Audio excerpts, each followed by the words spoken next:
So good evening, everybody. A very warm welcome to you, whether you're here in the Pichette Auditorium at Pembroke College or whether you're joining us online. I'm Father Nick Austin. I'm the Master of Campion Hall, which is the Jesuit permanent private hall in the University of Oxford. And it's my pleasure to welcome you today to the Newman Lecture, the second of 2021. And I'd just like to begin with a word of thanks to Pembroke College and Master Ernest Ryder, who's here with us this evening, for enabling us to use this wonderful auditorium here at Pembroke. The Newman Lecture is offered usually on an annual basis in rotation by the three Catholic permanent private halls, St. Benet's, the Benedictine Hall, Blackfriars, the Dominican Hall, and Campion, the Jesuit Hall. And it's a special celebratory occasion today for Campion Hall, because not only is it Campion Day, when the Jesuits celebrate their patron, St. Edmund Campion, a great Oxford man, as well as a great saint, but it's also occurring in our 125th anniversary. So this year, we're marking the occasion when Father Clark and 4 Jesuit students arrived in Oxford to begin their studies here. And ever since then, Campion Hall has been the home of the Jesuits and a centre for learning and research in the University of Oxford. Today's Newman Lecture, perhaps I should just mention recent Newman lecturers have included the Chancellor, Lord Patten, who spoke who's with us this evening, who'll be chairing the discussion. He spoke on the idea of a university in the 21st century, and most recently, Mary McAleese. And I can leak a little bit of new information that Blackfriars will be hosting the next Newman lecturer, James Macmillan, the noted Scottish composer. The date hasn't quite yet been fixed, but do keep your eye open to see what promises to be a fascinating lecture. It's a great pleasure to welcome our Newman lecturer this evening, Professor Linda Hogan. Linda is Professor of Ecumenics at Trinity College, Dublin, and her research has been in ethics, in the politics of human rights, in gender, in ecumenism. And she'll be speaking on human rights as a moral language for today. So without any more ado, I'll hand over to Linda, and after she's spoken, the Chancellor will field some questions, both in the auditorium, and those of you online can post your questions on chat, and we'll finish around quarter to 7. Linda.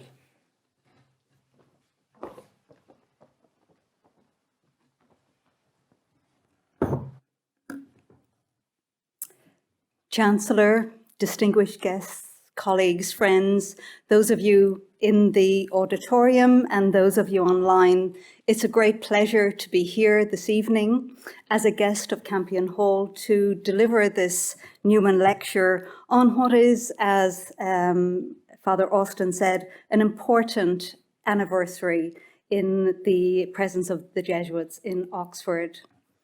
My title today is Human Rights, a Moral Language for Our Times. In a powerful essay in the New York Review of Books, novelist Marilynne Robinson discusses the snare in which humanity is caught, a snare which is underpinned, she says, by an economic system in which ethical restraint has fallen away in eager deference to profitability. Although her analysis is appropriately sober, yet, she suggests, we are now confronted with a moment in which options that would have been unthinkable in the pre-COVID world are suddenly open to us. Now that the imaginary walls have fallen, she says, we can consider what kind of habitation, what kind of home we want. So what kind of habitation, what kind of home do we want? Do we have the capacity to forge a future based on a reverent appreciation of humankind and a commitment to planetary well-being? Can the moral language of human rights assist as we chart a path to such a future?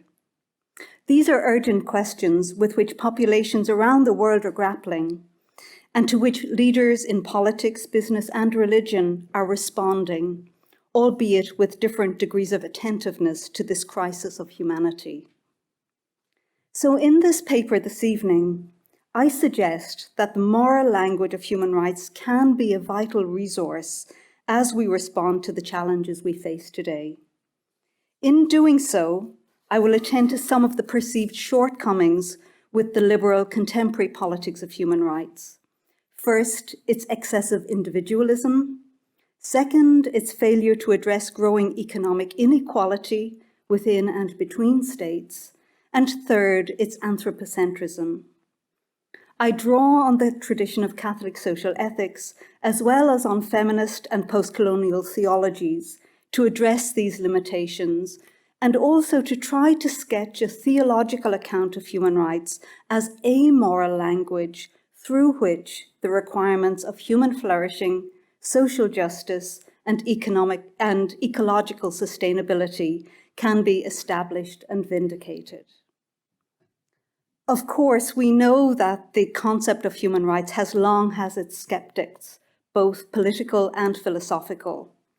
In the 18th and 19th centuries, we think of Edmund Burke and Jeremy Bentham, and in the 20th century, philosophers as diverse as Alistair MacIntyre, Chantal Mouffe, and Admantiev Polis, each of whom has different reasons why he or she believes that the concept of human rights is incoherent or inadequate, or both. Among theologians, too, there is a tradition of skepticism, including Nigel Biggar, former colleague, John Milbank, Stanley Hauerwas, and Joan Lockwood O'Donovan, to mention just a few. Moreover, through the 18th and 19th centuries, many Christian churches, and especially the Roman Catholic Church, adopted a determinedly hostile posture towards the modern liberal human rights tradition. Pius VI's unequivocal denunciation of the French Assembly's Declaration of the Rights of Man and the Citizen is well known. He stated that it was anathema to accept this declaration, claiming that it aims at nothing else or seeks anything other than the abolition of the Catholic religion, and with this also of the obedience due to the kings. And it establishes as the principle of natural law that man living in society must be fully free, that is to say, that in matters of religion, he must not be disturbed by anyone and can freely think as he pleases. Gregory XVI's Mirari Vos of 1862 also vigorously condemned liberalism, individualism, and democracy. And as noted by David Hollenbach, it also declared freedom of conscience to be an insanity.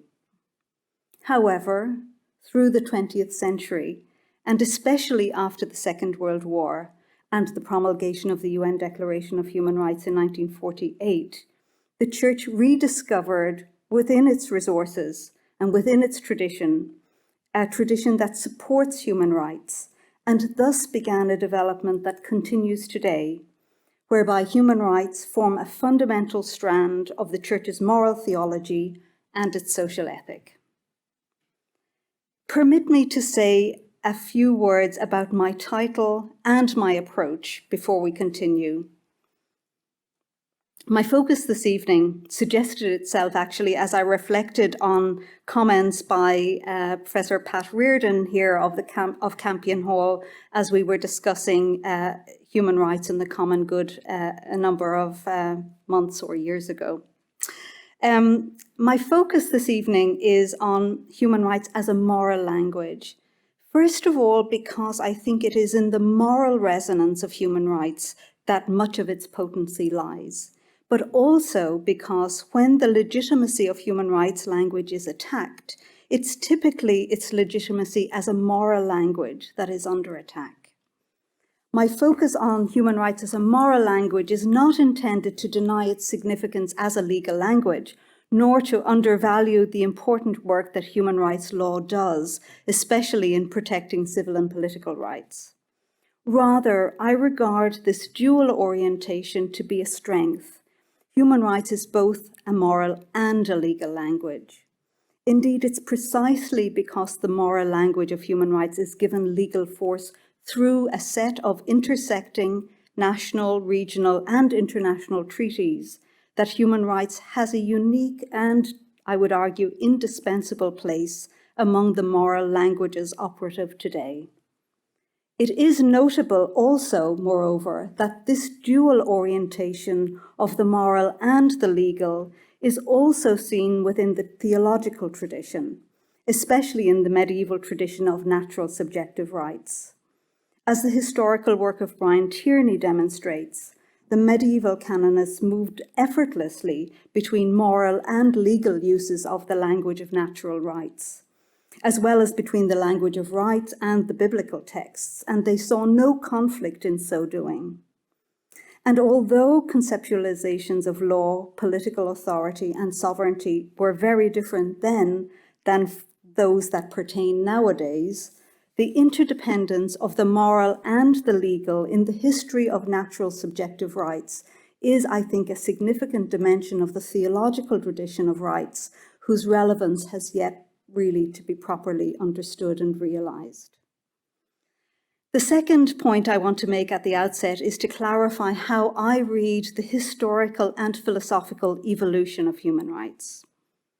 Human rights language emerged from the intellectual traditions of Christendom and its aftermath, but since the late 19th century, a plurality of different philosophical, cultural, and religious perspectives have reshaped the substantive meaning of human rights.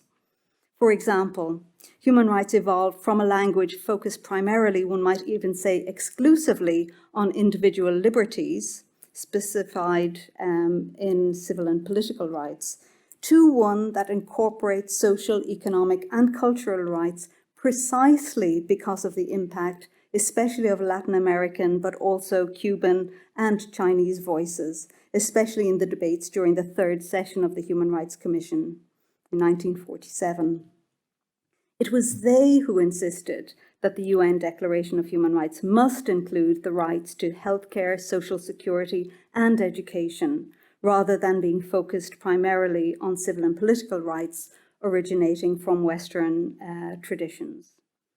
Of course, this appropriation and development of human rights language has not been without its problems. Human rights language has been deployed to give moral respectability to Western imperialist practices and has been implicated in the dehumanizing violence of colonialism and racism. However, it has emerged from this rubble, and it has been reclaimed by populations around the world so that it has also been a catalyst not only for the self-determination of nations or peoples, but also for the empowerment of marginalized individuals and groups worldwide. So it has been developed, sometimes radically, by different communities worldwide, both in place of and alongside their indigenous moral languages. As I've argued elsewhere, one of its strengths as a moral framework is that it allows for a diversity of comprehensive doctrines to be deployed in support of the requirements of human flourishing, articulated in terms of basic needs, core freedoms, and essential relationships. So today, in the words of Bill O'Neill, Jesuit, the language of human rights is neither a grand récit, a Kantian meta-narrative, nor a petit récit, a particular narrative of post-modern Western bourgeoisie. It is rather a dynamic moral language that continues to evolve through inclusive, tradition-thick, cross-cultural, and multi-religious conversations, through which we gain a greater understanding of what we owe each other. So, to the issue of renewing human rights through the prism of theological ethics. Some critics argue that human rights politics is excessively individualistic, that it has failed to form a protective barrier against growing inequality, and that it is essentially anthropocentric, and that this anthropocentrism will impede the kind of radical ethical response required by the climate crisis. Now, there's undoubtedly truth in each of these criticisms. Moreover, because emphases vary in the different cultures within which human rights claims are advanced, these criticisms are sometimes more apposite in certain contexts than in others. So in what follows, I discuss each of these limitations in turn, and as I do, I hope to demonstrate not only that these limitations can be overcome, but also that the tradition of Christian ethics, and specifically of Catholic social ethics, has a central role to play in redeeming human rights as a moral language for our time. So first, challenging the individualism. The claim that human rights language is fatally or excessively individualistic is well rehearsed and well known. In the Asian values debate of the 1990s, a sharp distinction was drawn between the putative Western individualistic conceptualization of political life and the Asian one, in which it was argued the pattern is nation before community and society before self. According to the then Malaysia's Prime Minister, the immorality of the West was a direct result of the West's misinterpretation of human rights, in which individual interests and rights are promoted over those of the community and the nation. But this has not just been a debate between East and West.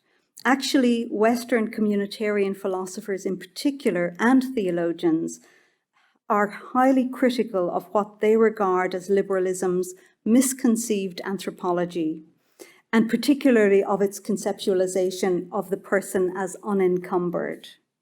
Michael Walzer, for example, argues that the structure of human life is communitarian, not individualistic.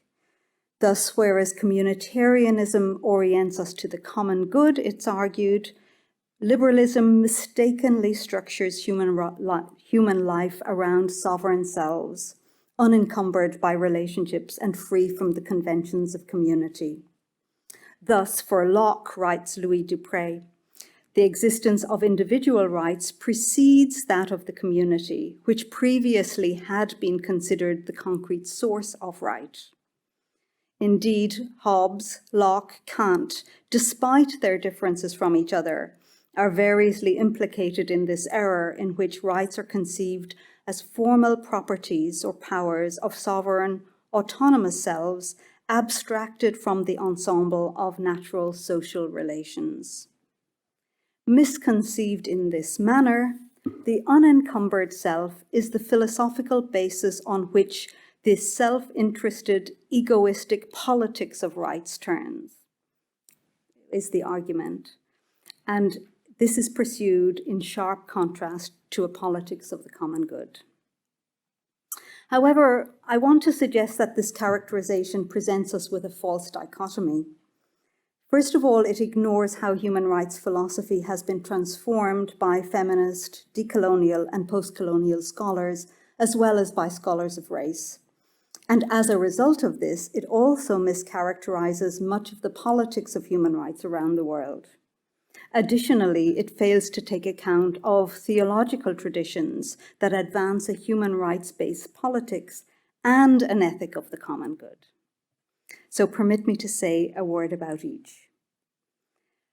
Feminist, decolonial, and post-colonial scholars, including scholars of race, have demonstrated that regnant philosophical accounts of the subject, including the subject of human rights, are inscribed with patriarchal, racial, colonial, and Western-centric tropes. Their work, first of all, problematizes the sovereign abstract self of liberalism, much as communitarianism does, by revealing that relationality and interdependence are as characteristic of the human as are autonomy and sovereignty. But their work also problematizes idealized and essentialized accounts of community, and directs our attention to the material and discursive conditions through which human agency is constrained, through which concepts of community are contested, and through which subjectivity is constructed. Philosophers like Judith Butler and theologians like Catherine Keller, Puilong Kok, and Agnes Brazal, among others, demonstrate how each of these categories is formed and reformed through discursive processes of power and privilege. Their work demonstrates, I think, that neither the classic liberal nor the classic communitarian philosophy is adequate to capture the discursive nature of the categorizations that we use. Indeed, through their work, I think one can see that this classic liberal communitarian dichotomy is rendered redundant, as is the putative standoff between the rights of individuals on the one hand and the common good on the other. This reorientation of the philosophy of human rights is echoed in the politics. This is a point also made by Bill O'Neill in his Reimagining Human Rights. O'Neill argues that the choice between a thin politics of rights and a thick politics of the common good is actually an illusory one, and that this antinomy of rights and the common good is belied in both theory and in practice. O'Neill draws on the use of rights language by victims and their advocates, including at South Africa's Truth and Reconciliation Commission, at the International Criminal Tribunal for Rwanda in Arusha, and in the Kakuma refugee camp in northwestern Kenya, where today 600,000 refugees and asylum seekers live. And he draws on this experience to demonstrate that rights are not merely properties of sovereign selves, but rather, in testimony, rights become a grammar of dissent and also comprise a set of complex claims, interrelated, that configure practical discourse. And it is through this complex, interrelated claims that the common good is realized. And I think it's true that in countless contexts all around the world, these interrelated claims, which incorporate claims to the basic goods required for security, subsistence, liberty, and participation, that's Henry Hugh's characterization, and thus they articulate what Bill O'Neill describes as the moral minima of respect presumed in any reasonable conceptualization of flourishing. So in this way, the moral language of human rights is, in Henry Hugh's words, the morality of the depths. In the Christian moral tradition, and especially in the Catholic tradition of social ethics, the language of rights and the language of the common good are in many respects symbiotic and mutually reinforcing, although the precise nature of this relationship still really needs to be properly articulated. Nonetheless, as the ethics of human rights has developed within the tradition of Catholic social ethics, any antinomy between the language of rights and the common good has diminished. This language does not supplant, crowd out, or render superfluous the language of the common good, nor indeed the language of virtue or duty. In fact, I would argue that the language of rights is articulated within a theological worldview in which human beings are social creatures oriented to the common good, and where duties express the correlative obligations associated with rights. Rerum Novarum, 1891, on the condition of labour, is often correctly referenced as the first papal encyclical to use the language of rights. For every man has by nature the right to possess property as his own, writes Leo XIII. More importantly, however, Rerum Novarum is an encyclical wherein the assertion of a right, whether it's to property or to marriage, etc., is accompanied by an account of the associated duties, and more particularly, this moral language of rights is contextualized within a common good framework. Pius XII's address on the 50th anniversary of Rerum Novarum reinforced this framing by asserting that the inviolable sphere of the rights of the human person flows from that genuine concept of the common good, which the state is called upon to promote. Mater e Magistra, issued on the 70th anniversary of Rerum Novarum, develops the Church's thinking on social and economic rights further. And here too it develops in the context of the common good. That is, and I quote, the sum total of these conditions of social living, whereby we are each enabled to achieve our own integral perfection. Moreover, especially in Patten Terrace, described by David Hollenbach as the Catholic Charter of Human Rights, playing a role in the Church analogous to the UN Declaration in the global political community, in Patten Terrace, the enumeration of human rights, which is very extensive and is very similar to the UN Declaration, includes civil, political, economic, social, and cultural rights. This too is framed within the context of the common good. And I quote, "It is generally accepted today that the common good is best safeguarded when personal rights and duties are guaranteed," Pope John XXIII declares. The common good cannot be realized through the subordination of human rights, and particularly cannot be subordinated through cannot be achieved through the subordination of the human rights of distinct individuals. Rather, the common good is something in which we each share as individuals.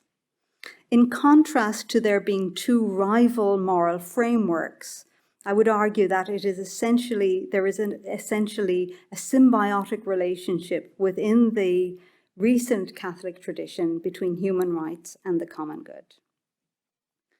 Now, theologians disagree as to whether this modern, primarily Catholic rapprochement between the language of human rights and the common good amounts to what some people would regard as an inappropriate or illegitimate effort to graft what is alleged to be an alien language, that of rights, onto the Aristotelian Thomistic tradition.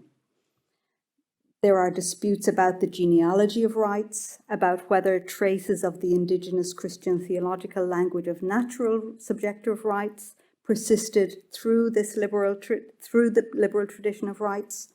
And there are also disputes about whether what has been characterized as a deontological philosophy of rights can be meaningful within the teleological framework of the good.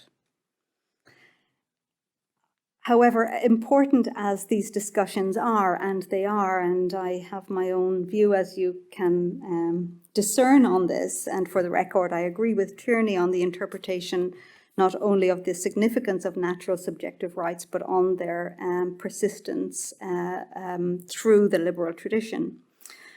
Nonetheless, important though these discussions are, I think that they miss an essential point, which is that, like all moral languages, the language of human rights is evolving, that the revival and renewal of the language of rights in the Catholic social ethics tradition develops as a living tradition, and it provides a platform for the elaboration of an account of human rights rooted in the flourishing of persons in community and oriented to the common good. So moving on from the individualism, I want to turn to the second point, which is to challenging the inequality. This focus on the flourishing of persons in community brings us face to face with another criticism of human rights, namely its failure to address the issue of social and economic justice and to curb the excesses of market fundamentalism that has left the world more unequal than ever before. Samuel Moyn's stark conclusion is that the age of human rights has in fact been kindest to the rich. In his book, Not Enough: Human Rights in an Unequal World, Moyn notes that even while the normative commitments to equal dignity and rights were being formally adopted by governments across the world, the economic policies that would support the realization of economic and social rights were being discarded and overridden. Instead of the global justice that was initially bound up with the post-war ideal of human rights, market fundamentalism triumphed, and he argues human rights were cut off from the dream of globally fair distribution. The problem was not has not just been one of unrealized promises, but rather of the abandonment of a fundamental dimension of the human rights agenda, namely the complementary commitment to distributive justice. Moyne argues, as twin visions of minimum provision, neither basic needs nor human rights thematized national inequality on the brink of its explosion as wrong other than apart from poverty, or international inequality as an evil that states might reasonably combat. In effect, he argues, inequality was sublated to the eradication of extreme poverty. Actually, Conor Gearty also argues that the role of human rights in the neoliberal shift has been disturbing. And he notes that the rights that have advanced over the decades since 1989 have tended to be the rights most amenable to the neoliberal point of view, that is, the rights that do not involve interferences with individual property, or the rights that do not require large amounts of public expenditure, like on education and healthcare. Thus, the fundamental failing of the post-war human rights-oriented order lies in the fact that while it may have left the globe more humane in terms of a formal commitment to equality and dignity, it has also left it enduringly unequal. Now, Saskia Sassen's Expulsions, Brutality and Complexity in the Global Economy lays bare the systemic and interconnected nature of the brutalities of globalization, and she delineates how the developments in trade, technology, and international politics that ought to have served the social realm to broaden and strengthen the well-being of society, instead too often have served to dismember the social through extreme inequality, to destroy much of middle-class life promised by liberal democracy, and also to expel the vulnerable and the poor from land, jobs, and homes.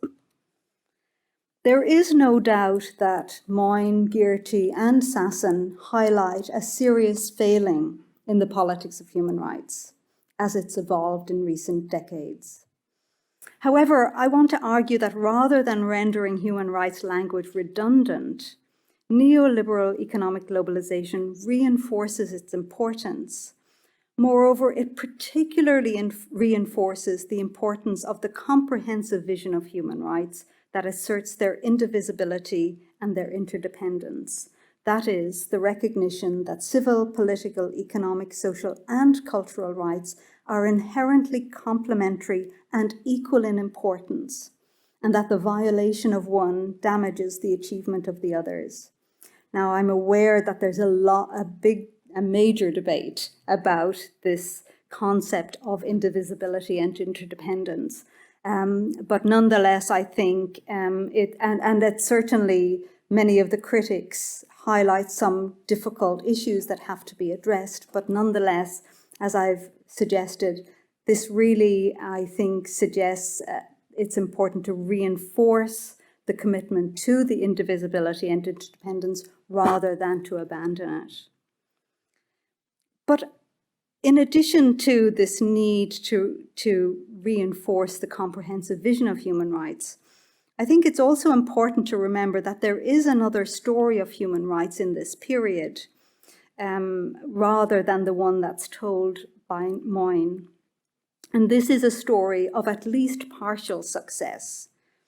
In particular, I think we see the International Coalition of Human Rights Advocates and Activists have made significant strides in eradicating extreme poverty and thereby vindicating the basic human rights to food, water, shelter, and basic health care for tens of millions of people worldwide.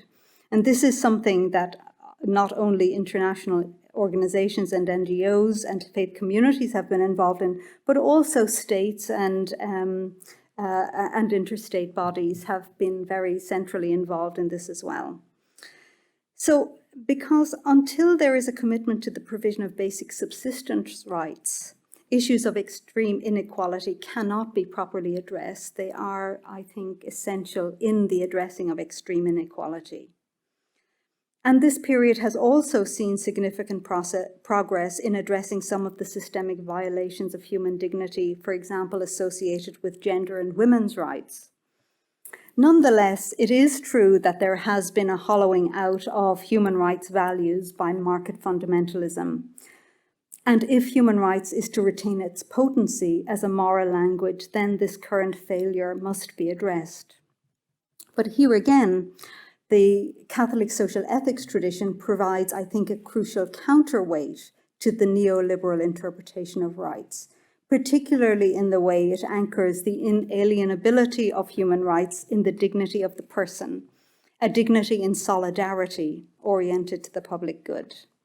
The virtue of justice is fundamental to the common good, and its role is to establish standards for the distribution of goods.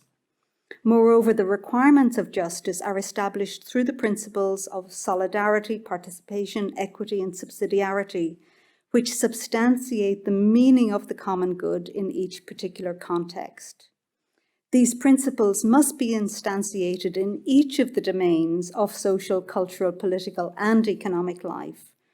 So the common good can neither be conceptualized in narrow, ethnocentric, nationalistic, or sectarian terms, nor in collectivist terms, nor can it be realized through economic models that ignore distributive justice and amplify inequality. The Catholic tradition's understanding of the economic requirements of justice continue to evolve, but it has tended to steer a mid-course between the universal destination of goods and the right or good of private property. So while Rerum Novarum supported workers' rights, a living wage, and protections against inhumane conditions in industrialized capitalist economies, it was nonetheless vehement in its denunciation of the evils of socialism. Yet, as noted by Tom Mazzaro, the trajectory of the subsequent century has been that of a gradual softening of this aversion to addressing massive inequalities. Moreover, with Pope Francis, this trajectory has accelerated, particularly within Evangelii Gaudium and Laudato Si. In Evangelii Gaudium, Pope Francis addresses this issue that Moyne and Girty have highlighted with his statement that inequality is the root of social ills. And he goes on to note that as destructive as raw poverty is, the phenomenon of vast inequality compounds the damage, creates social divisions, closes off opportunities for social mobility, and marginalizes those who lack access. Such an economy kills, says Pope Francis, as he rejects trickle-down economics and denounces the new idolatry of money and a financial system which rules rather than serves.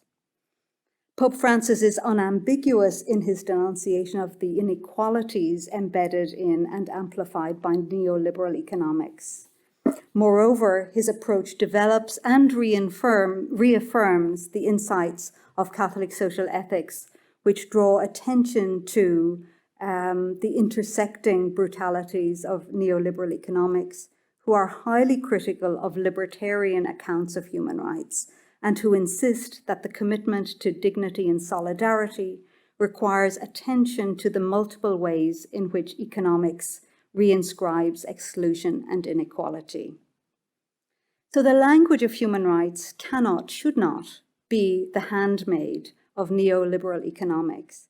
And if it has been hijacked, I suggest that it must not be abandoned, but rather reclaimed, so that it retains and restores its character as a language premised on the equal dignity of human beings, a language that advances human flourishing. And then finally, my third point about challenging the anthropocentrism.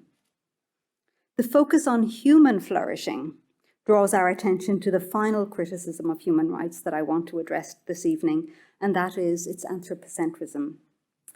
Now, I know that there's no need to rehearse the urgency of the issue of climate change, nor to analyze how globalization and its antecedents have brought the environment to the brink of collapse. What is in question, however, is whether the anthropocentrism inherent in human rights renders it unequal to the ethical task required in the face of the environmental crisis, or even more problematically, whether the putative speciesism of human rights makes it part of the problem. Now, we know that many of the world's philosophical and religious worldviews are marred by a fundamental anthropocentrism that implicates them to varying degrees in this crisis that is unfolding.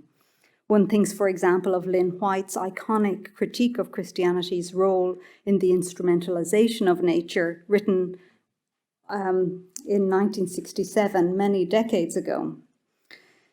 Now, those who insist that we need to abandon anthropocentrism range from utilitarian philosophers like Peter Singer, who argues that speciesism is a form of injustice equivalent to racism or sexism.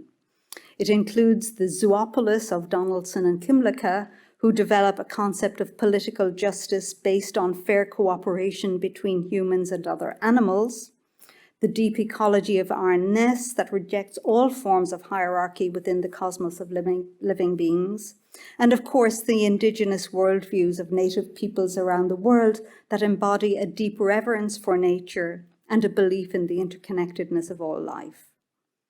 Ethical prescriptions to remedy this anthropocentrism vary widely too. They include Peter Singer's principle of equality, that requires suffering be counted equally without reference to membership of any particular species, the interspecies justice advocated by Martha Nussbaum, and the rights of nature approach of David Boyd, who argues that just as laws recognizing the sentience of animals represents a breakthrough with respect to the rights of individual animals, recognizing the intrinsic value of biodiversity is a breakthrough for the rights of species. Now, there isn't time, obviously, to debate the merits of each of these diverse perspectives. What is clear, however, is that each approach radically decenters the human and therefore challenges the legitimacy of moral frameworks that foreground human rights. But I want to suggest that it is possible to maintain a commitment to human rights without, on the one hand, instrumentalizing or destroying nature, and on the other hand, making human rights merely an internal specification of a wider matrix of the rights of nature. Of course, Christian theology too has long wrestled with this question of how the unique status of human beings is to be understood in the context of the goodness of creation. And the pioneering work of ecofeminists like Mary Gray and Anne Primavesi and Rosemary Ruther in the 1970s and 80s identified already potential developments of the Christian narrative to that described by Lynn White. And of course, the contemporary ecological theology and ethics, including the work that goes on here in Campion Hall in the Laudato Si Institute, have shown that there are possibilities to reimagine an ecological ethic. Celia Dean Drummond does so based on a holistic multi-species framework. Now, our current condition requires an ethic that both values, reveres, and protects nature, and also one that recognizes the distinctiveness of humans among other animals. That's my position. I know it's contested. In this context, Heiner Bielefeld argues that the unavoidable anthropocentrism of responsibility can provide an important orienting principle. He notes that human beings, and they alone, live under the spell of responsibility, and this justifies the recognition of the distinctness of human dignity. Moreover, because humans can share this responsibility only with fellow humans, this provides the basis for a specifically human form of solidarity, facilitated by human rights. This spell of responsibility, however, stretches far beyond our fellow humans and extends to animals, plants, and the whole biosphere.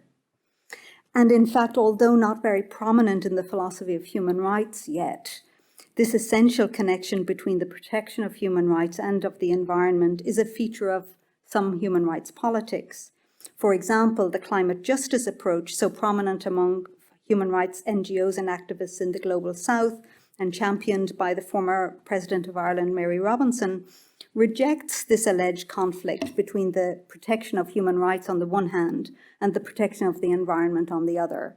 And actually, looking at a lot of the media associated with COP26 and much of the NGO activism, you can see that that is an essential link that many of the activists are also promoting.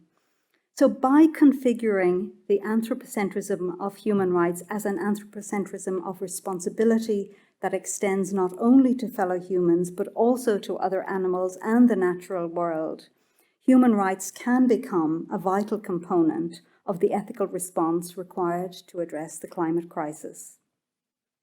Now, there's much more that can be said about how this understanding of human responsibility has the capacity to anchor an ethic that is shaped by a reverence for life and that also recognizes the distinctiveness of human dignity and rights.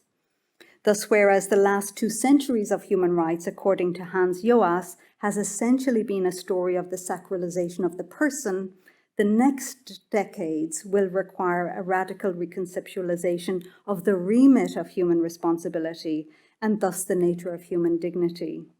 This, I suggest, is an essential next step in the evolution of the moral language of human rights.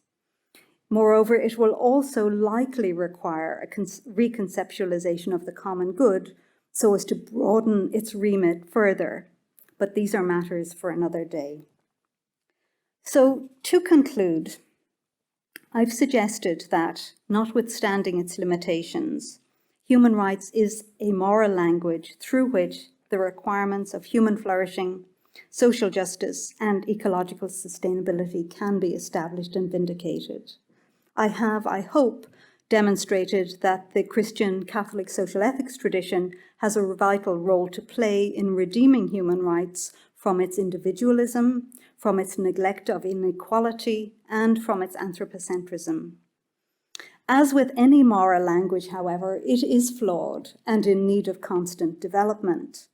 And in this context, Jennifer Hurt's words are an important reminder of the frailty of such human endeavors. She writes, "Remember that Christians built an array of institutions to care for the poor and sick, transforming the face of the ancient world. But they also went on crusades and burned witches. What this tells us is the work is never done. All we can do is attend to our common vulnerabilities, engage the transformative power of disruptive empathy, build the best institutions we can, and keep watch for their failures and exclusions to emerge into view."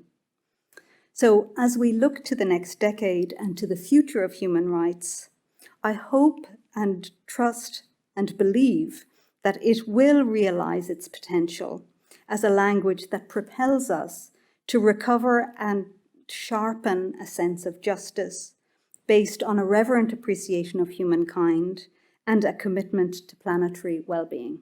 Thank you.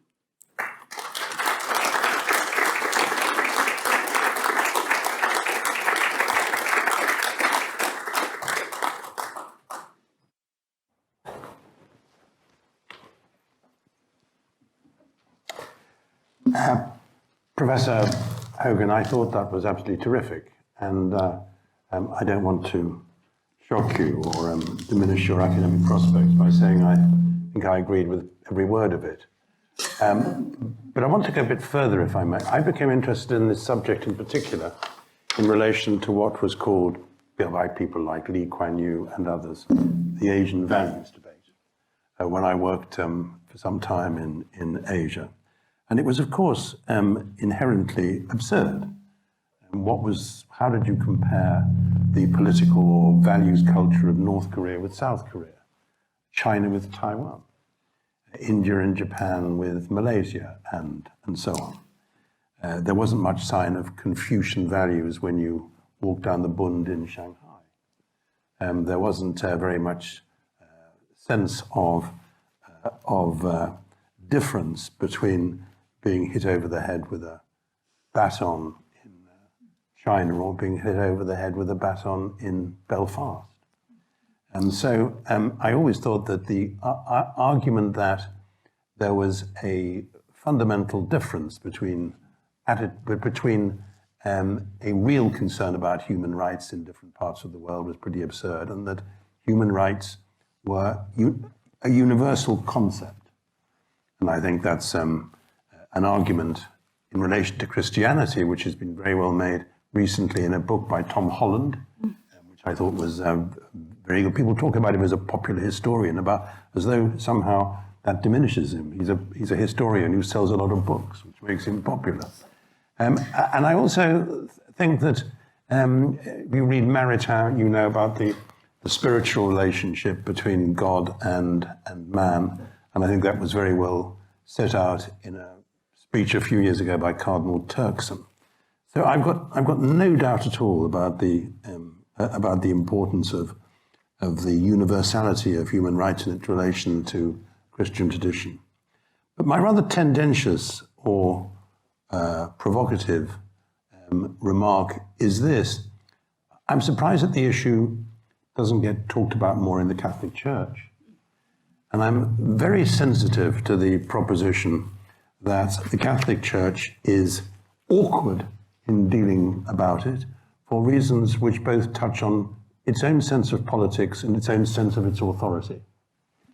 And you referred to the 19th century, for example, Mirari Walks and so on. When the Catholic Church, when the Vatican was above all preoccupied with the relationship between throne and altar, with holding on to its own sovereignty in the papal states, with dealing with a nascent Italian nation state, and still having authority in as it were, its own backyard. And I think that made it gave it a very bad record on everything you associate with human rights, particularly self-determination and democracy. So, and I think that played, despite one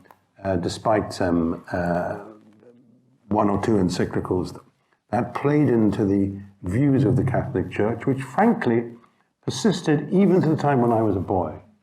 I think what really changed things for attitudes in and to the Catholic Church was John the 23rd and the Vatican Council and his initial address, and then Paul VI's Populorum Progressio. They made fundamental differences. So what is it about its notion of authority and its nervousness about any challenge to what it regards as its political authority, which concerns the Catholic Church? You look at Latin America, you think about to put it kindly, the rather ambivalent or even ambiguous way in which Archbishop Romero and those who thought like him were treated.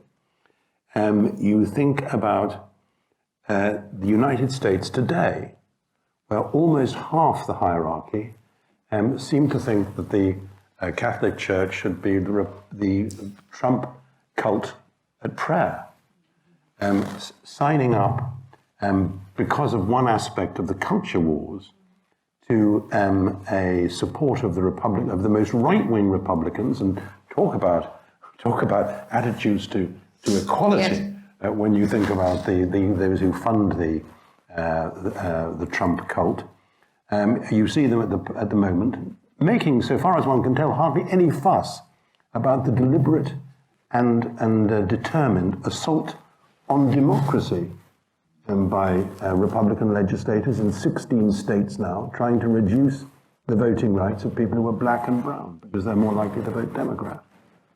And I fear, and this is a subject on which I'm in danger of being obsessive, it's likely true about the attitudes to China. I'm not aware of the Pope, whom I hugely admire, or anyone around him, denouncing in terms what's happening in Xinjiang, which we now know from the release of from the papers which have just come out from China, is a policy which was authored and triggered by the leadership of the Communist Party. Yeah.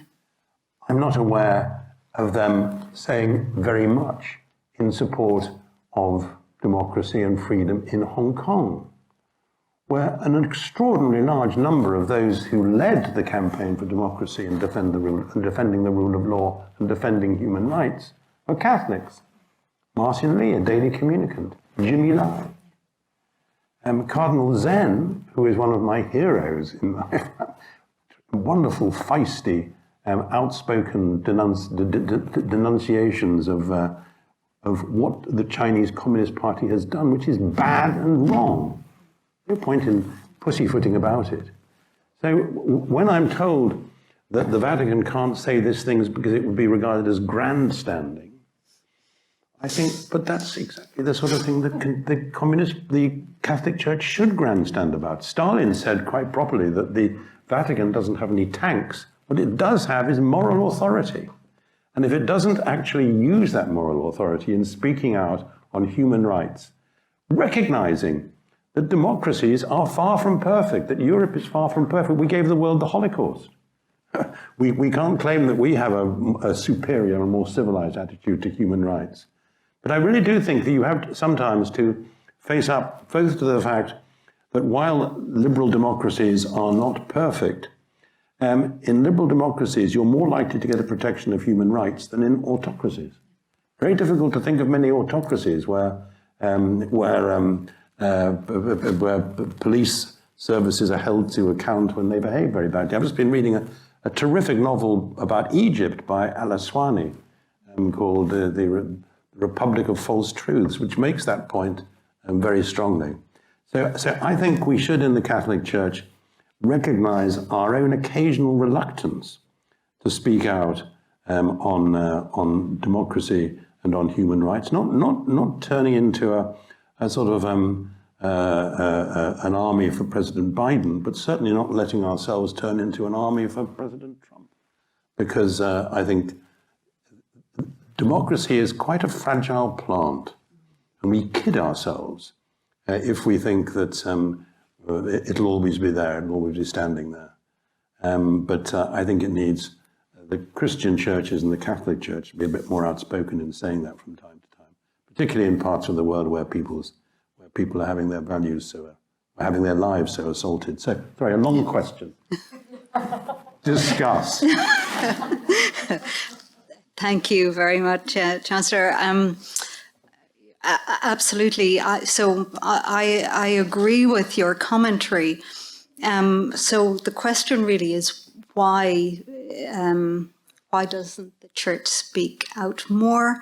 And also, in your earlier part of your comment, it was really about your comments were also about the failure of the Church to really be an institution wherein within the Church human rights are also respected. Let me just deal with both of them. So the first point I want to make is really that I think the Church has really struggled, like many institutions, to actually live its values in this area. I think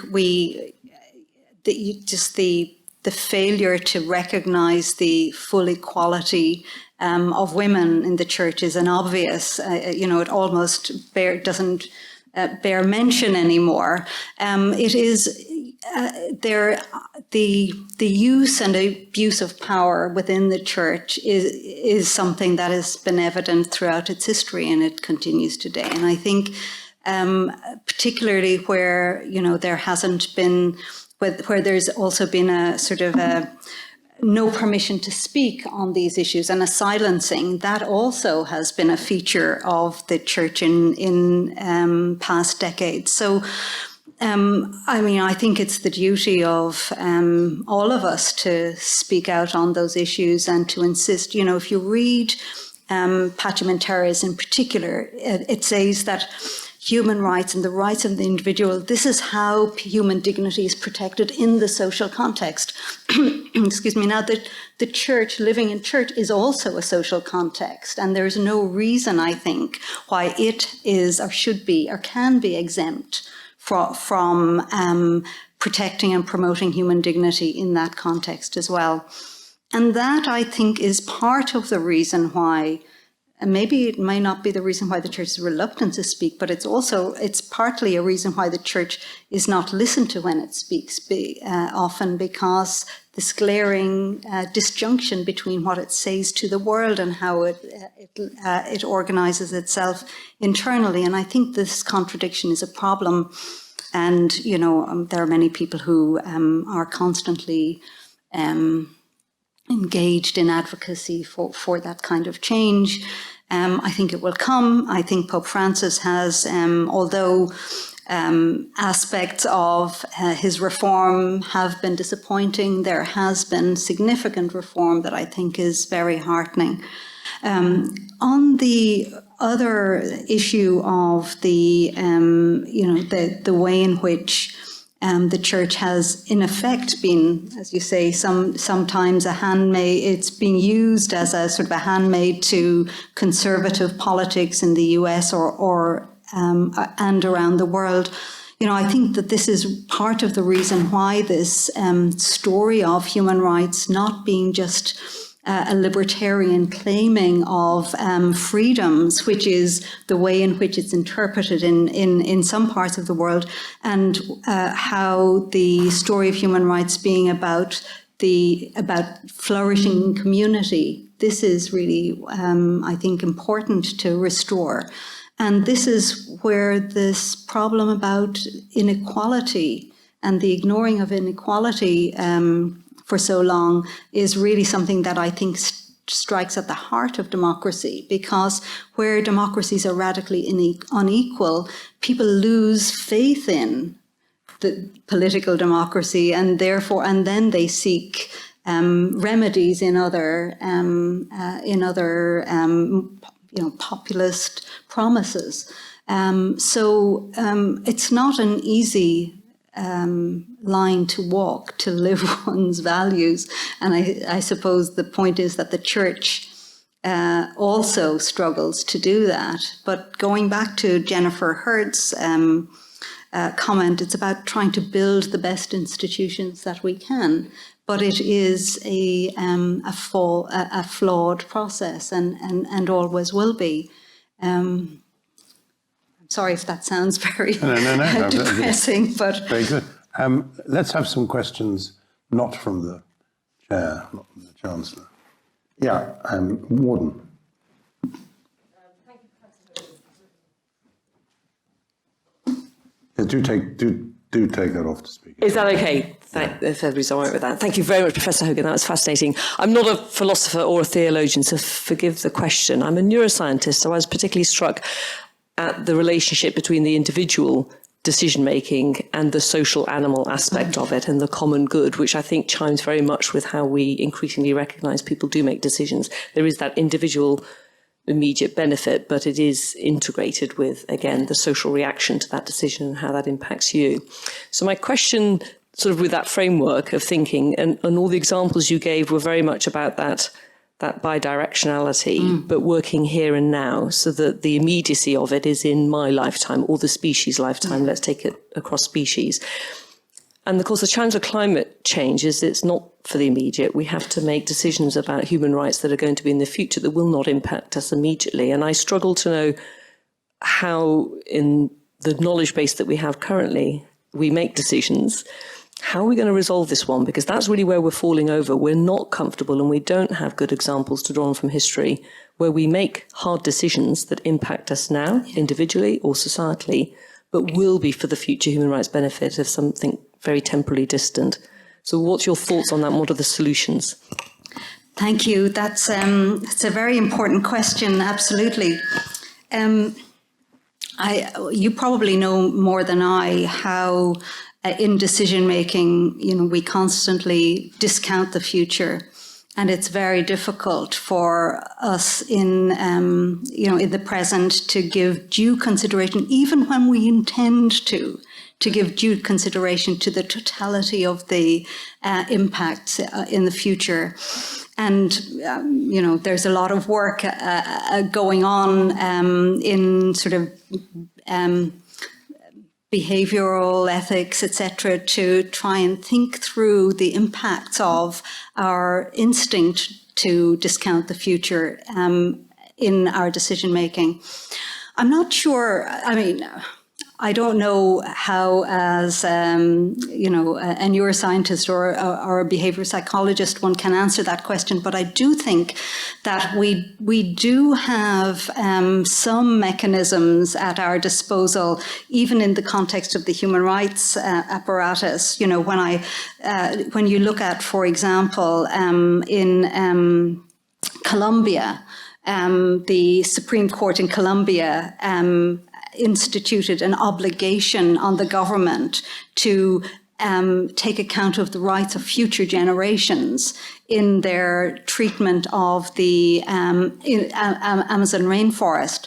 And that came from the activism of young people who insisted on this and took the case. So I suppose the point is we're going to be forced to do this, and young people in particular are the ones who are there's a sort of a self-interested sort of dynamic there, I guess, which probably reinforces your point about the difficulty of doing it in an imaginative leap, or building an ethic that can kind of extend that empathy to future generations rather than just sort of vertically. But I think mechanisms like that are mechanisms that we're going to have to deploy into the future. But also, I think, when I read a lot of behavior ethics at the moment, and the way in which that really does try and integrate our knowledge of psychology and neuroscience into our moral decision-making and then our ethical theories, I do think that it is a productive seam. But I think this is also, I suppose, where those conversations, across the disciplines are so important.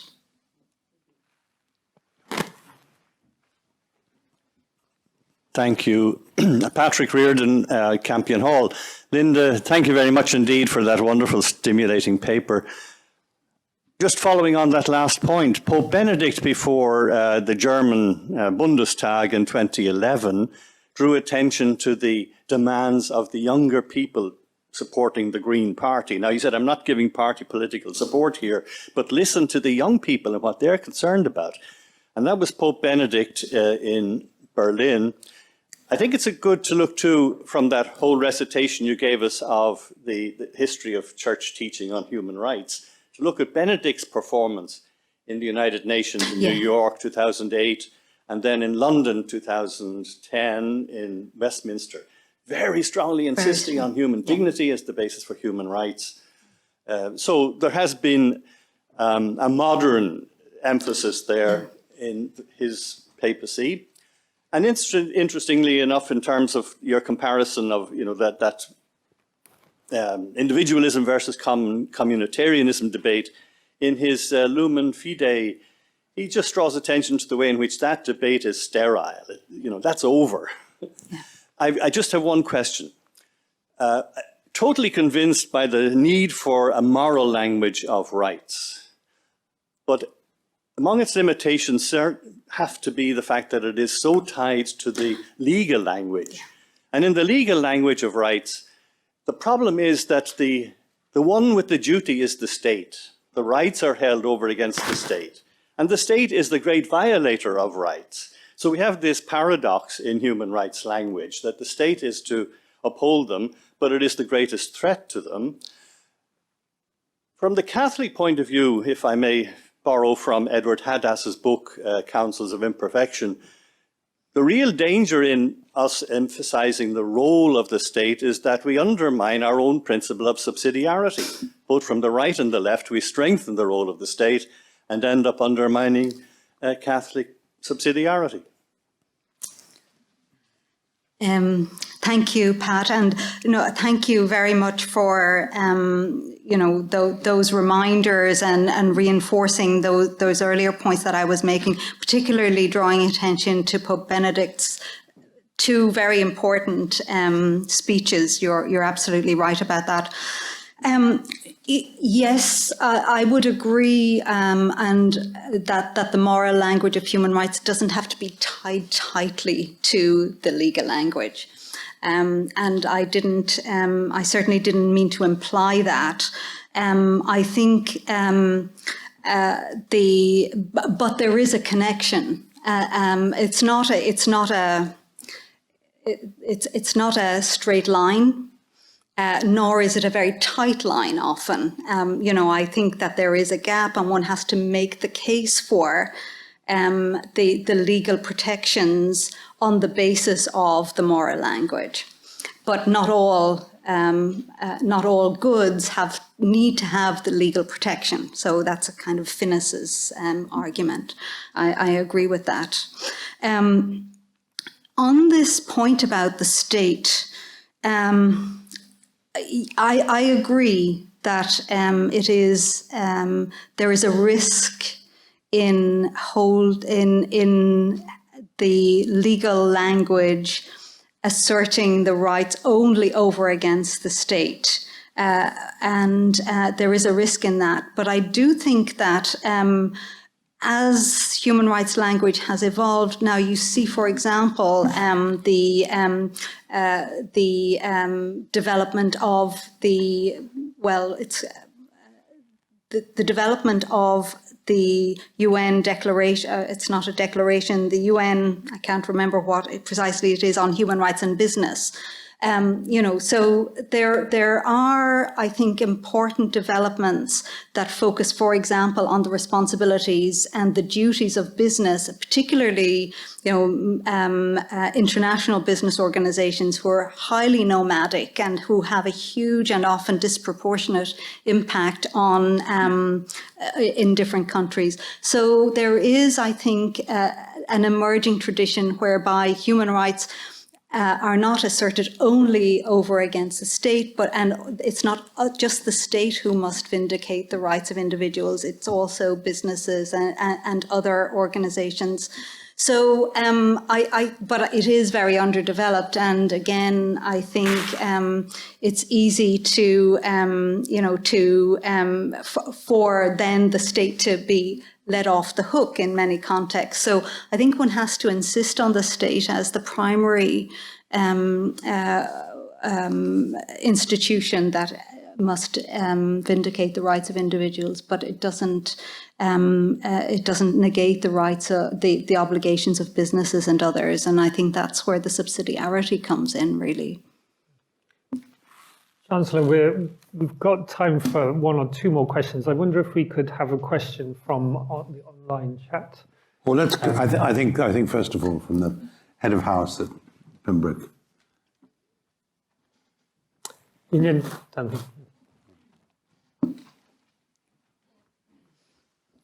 mark of our recognition of his hospitality. That's very kind, Chancellor. Professor, thank you so much for that. I'll take this quickly so that we don't lose the chance to go online. At the very end of your lecture, you hint that we need to think about how we make hard decisions.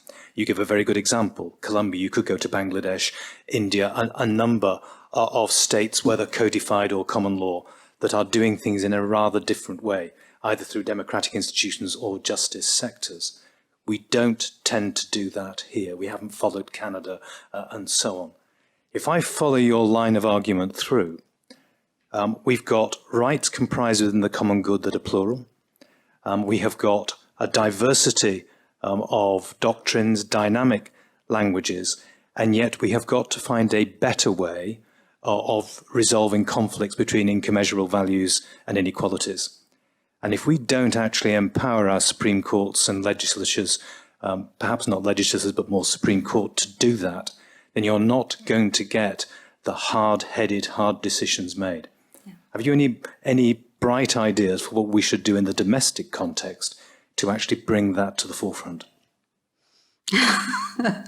Well, I agree with your analysis. I mean, I suppose I am reluctant to comment on your domestic context because it's not mine, but I would agree that the independence of the judiciary and the and also the respect for the judiciary and the Supreme Court is absolutely vital to the functioning of a democracy, and any undermining of that through politicization or through various multiple means is, I think, will ultimately undermine democracy itself. So, I mean, I think, we all have our role to play in sort of upholding the civic values in our discourse and in our politics. And I think, that is absolutely essential, I think, for the, for the respect in which the Supreme Court and others are held, and then the respect that the judgments are made, are given. And of course, we may disagree with the decisions, but that doesn't, that doesn't undermine their validity.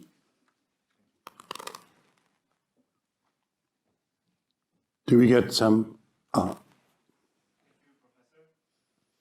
I have been following the discussion online. There have been several questions. I have to pick one. Sean notes that the pandemic has revealed our fragility and interdependency, and therefore in this light asks, what are the implications for rights and duties of the pandemic and this fragility and interdependency that have been revealed? Thank you. Thank you. It's a very important question, and I think the questioner is absolutely right. It reveals so much about not only our rights and duties, but also the fragility. I suppose at the moment, really it is a context in which individual rights and the common good are really highly contested. Whether we're talking about, current restrictions and, obligations that, vaccine, to have one's vaccine, which protects the common good, which protects the population and therefore supports the common good versus individual rights. I think we see it also in the debate about vaccinating the world. And I suppose here's where, in all of our race to have the booster shot, we see that, vast swathes of the world are still unvaccinated. So I think it's actually a very important context in which we can actually ask questions about what does the common good look like in this context.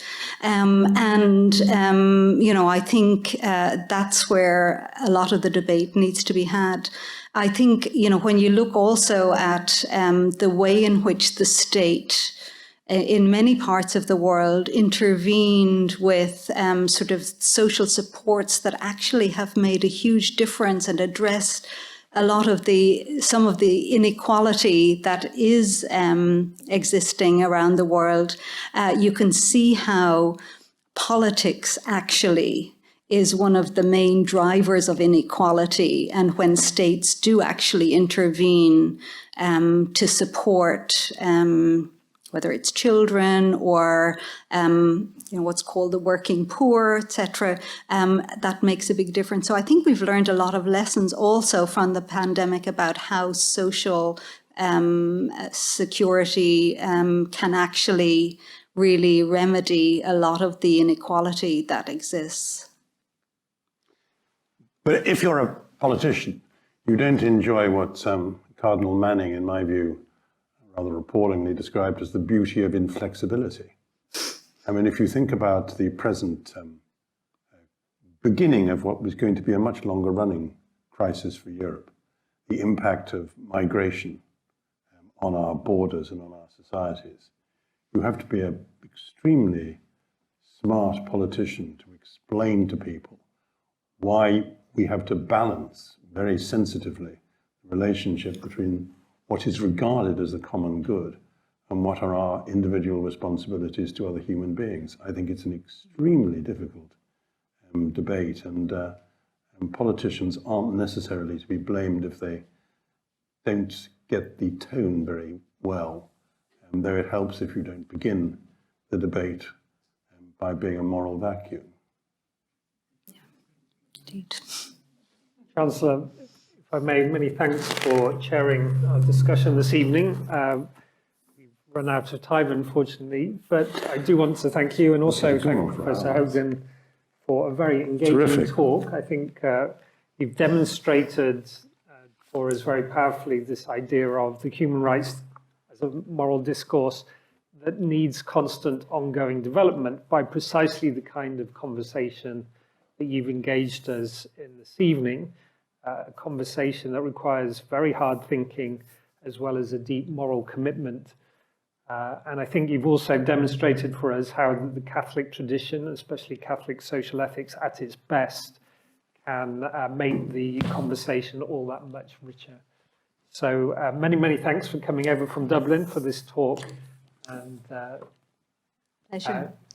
and just to say to, well, shall we applaud the speaker?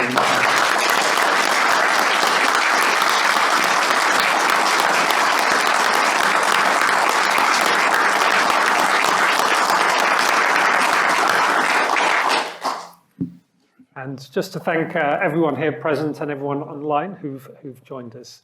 Have a very good evening.